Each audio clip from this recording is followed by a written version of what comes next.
أن يتفاعل مع مبادئ الحسين ونهضة الحسين. أنا مو رايح للحسين سلام الله عليه. الحسين صاحب مبادئ، الحسين صاحب قيم، الحسين ترى شهيد. حتى علي بن أبي طالب عليه السلام، ترى علي بن أبي طالب قتيل فكرة، شهيد مبادئ، يعني مبادئ تبناها وتفاعل وياها وما تنازل عنها وما ساوم عليها إلى أن قتل من أجلها. وهكذا الحسين لو مساوم على مبادئ أخو ما حد يقتله. فأنا من أروح يحتاج لي أستحضر مبادئ الحسين. مثلا أنا أخو مو أرقى، لكن أشعر بروحي أني ممثل لسيد الشهداء سلام الله عليه. فهذا التمثيل يفترض أن يكون حسن. أكو أعداء يتربصون بي الدوائر، أكو أعداء يدورون نقاط الآن، يحاولون أن يجدون ثغرة على زيارة الحسين، على سلوكيات الزوار، على تصرف الشباب، لأنهم عندهم مشكلة فيبحثون عما يدعم قولهم وكلامهم. يعني أنا المفروض أنا رايح أستحضر قيم الحسين.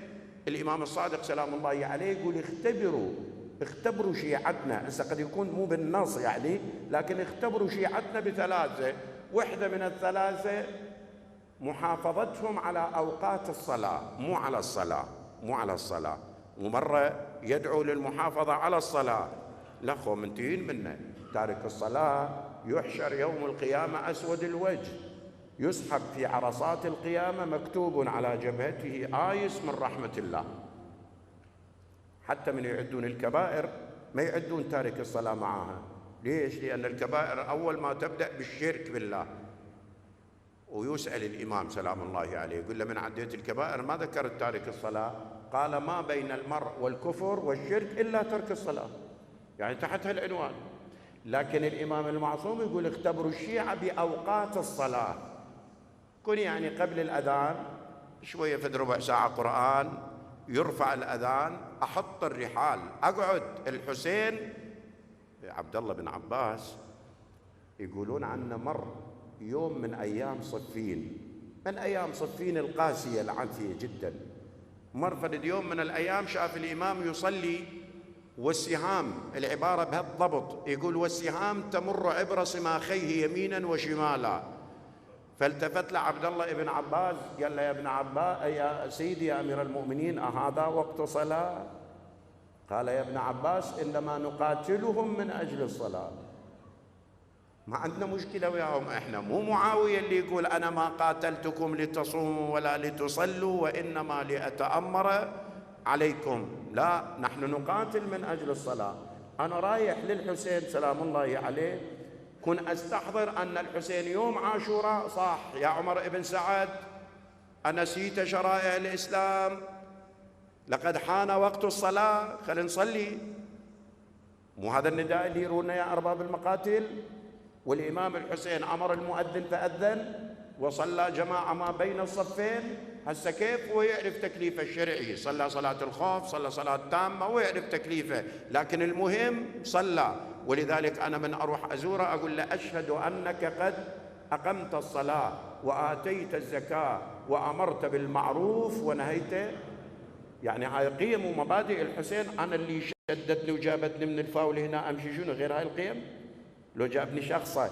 ترى احنا بالمناسبة ما نقدس أشخاص، ما نقدس أشخاص، وإنما نقدس القيم والمبادئ الثابتة الناجعة في صدره.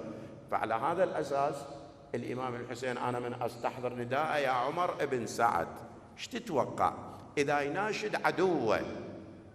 مو المفروض أني أستحضر وأحتضر كأنما صوت للحسين يناشد زواره؟ لو ما يناشدهم يا زوار أنسيتم شرائع الإسلام؟ مو هيك لازم يكون؟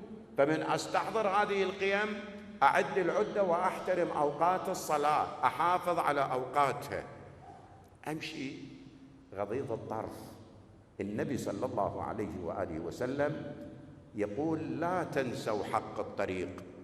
قالوا وما حق الطريق يا رسول الله؟ قال حق الطريق غض البصر وكف الأذى وإفشاء السلام. هذا حق للطريق علي من أمشي. إذا كن أستحضر هالمبادئ والقيم. أنا رايح باتجاه الحسين، إذا كف الأذى يعني يكون أستحضر حتى بالشارع وأنا ماشي هذه الفضلات الزائدة من الطعام الزوار ليكون تحت الأرجل، كن أشوف للمكان المناسب أذبه، أحافظ على نظافة الطريق. إماطة الأذى عن طريق المسلمين عبادة، فإذا إماطة الأذى عن طريق المسلمين عبادة، ما رأيك إذا هو طريق الجنة، إذا هو طريق الرضوان، إذا هو طريق الحسين، ألا ينبغي أن يكون يطلع بأبهى صورة؟ أني أساعد مع الجهات المعنية بالتنظيف بحيث أختار المكان، لا أدوس بالرجلين. أنا عندي شخصية بداخلي، شخصية أقدسها أحترمها، أخليها جانب هالأيام بغض النظر عن الشخصية مقبولة أو غير مقبولة، هذا شأنه. لكن المشكلة لتكون دعاية انتخابية ولصق صور، وأنا ماشي وكل مكان لازق لي بيه صورة يعيش هذا ويسقط هذا وما أدري إيش. أنا رايح عندي مبادئ وعندي قيم راح أحترمها وأقيمها، وأقف عند الحسين سلام الله عليه وأوقف أعاهد على أني معك يا أبا عبد الله على كل ما قتلت من أجله. فما يناسب أني أشرك واحد وياه، أنا رايح لوجه الله، ما أشيل صور. مو أكو أحيانا ناس تحمل صور يجي واحد ما يحب هاي الصورة يسحركها ويسحبها تصير جو الرجلين، وتظل الصور والمانشيتات والما أدري يسموهن، وهذه تحت الأرجل، وقد تكون بها أسماء المقدسة، قد يكون بها اسم النبي صلى الله عليه وآله، قد يكون بها شيء المفروض أبتعد عنها. أنا شباب رايح عندي مدرسة، نسأل الله أن يجري الحكمة على قلوب أولادنا. أنتوا تدرون يعني اقرأ وربك الأكرم الذي علم بالقلم، ترى اللي جابنا وعرفنا طريق الإمامة هو العلم، ولا تقف ما ليس لك به علم.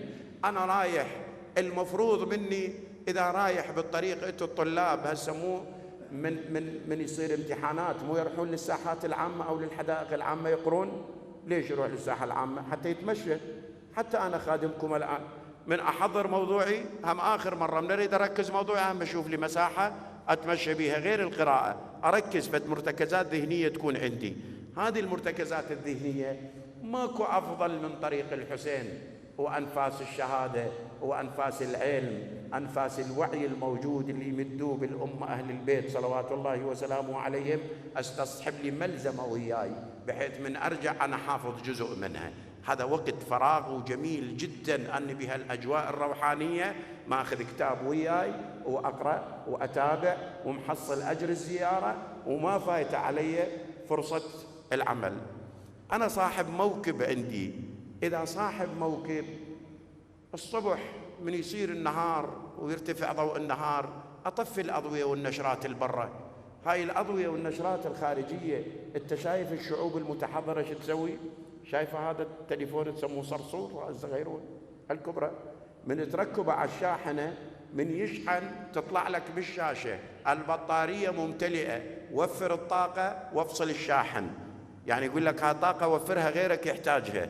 ما يصير هذه القلوبات الثقيلة الإنارة والبلاجكتورات تبقى داير حبل مفترة ليل نهار، لا أطفيها حتى أوفر طاقة لآخرين. أعطي فكرة أنه أنا حريص.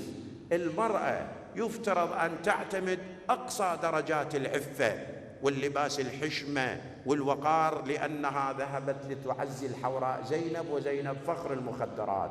أن تبتعد عن مواطن الشبهات اللي يثير بها شبهة وتمتد إليها أصابع، وأنا أقول لك يتربصون من الدوائر، يحاولون أن يحصلوا لهم علينا نقطة ضعف حتى يشهرون بزوار الحسين وبهذا البرنامج والماراثون المليوني الذي بدأ فعلا يقض مضاجع الظالمين. لازم نطلع ببريق، لازم نطلع بشكل مرعب يؤثر على الآخرين. مرأة تروح غاية بالحشمة بالوقار، تبتعد عن الملابس الجذابة، تبتعد جهد الإمكان عن الاختلاط بالرجال الأغراب، كون جروبات نسائية مجموعة حتى لا تتعرض إلى شبهة إلى كلام. إذن هذا من تتوفر هذه الأجواء الروحانية الإيمانية باتجاه الحسين صلوات الله وسلامه عليه، أنا أكد لك أننا سنكون من الآمنين يوم الفزع الأكبر، لأن ذهابنا وتوجهنا وخدمتنا ووقوفنا بهذه المواكب الحسينية هي نصرة لمحمد وآل محمد، وبالتأكيد أننا سنكون في محط أنظار النبي صلى الله عليه وآله وسلم. وقل اعملوا فسيرى الله عملكم ورسوله والمؤمنون. اللهم صل على محمد وآل محمد. فالشاهد القرآن الكريم يقول: فإذا